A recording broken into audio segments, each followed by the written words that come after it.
wallahi tallahi mugun aboki bala'i ne. Aboki nagari ko mu'amala da mutanen kirki yana daga cikin abin da yake taimakawa bawa ya tsira a duniyarsa da lahirarsa. Kana tare da wani aboki ko abokin zama, in ka fahimci wani duk abin da kai ba daidai ba zai iya zuwa ya gaya ma gaskiya, ka yi haƙuri da shi, kar ku rabu. Na daga cikin kurbi zuwa ga Allah ko kaka rinka zama da mutanen banza, kar kai abota da mutumin banza. Wallahi wani mugun abokin shi ya hana abokinsa sayawa gyatumarsa zani.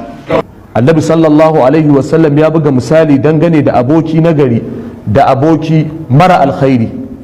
Shi yasa duk abokin da ba za ka amfana da shi ba zai nusashe ka zuwa aikin alkhairi ba, to wannan abotar babu alkhairi a cikinta, dan ƙarshen ta ranar alkiyama shine zargin juna.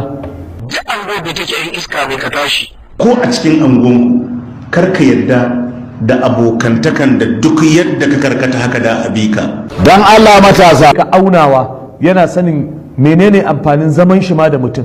Duk wanda zamantakewa ka da shi ba zai amfane ka ba zaman duniya da lahira, wannan abotar ba ta da rana, ba ta da amfani, kuma ƙarshen wannan abotar nadama ce a ranar gobe alkiyama.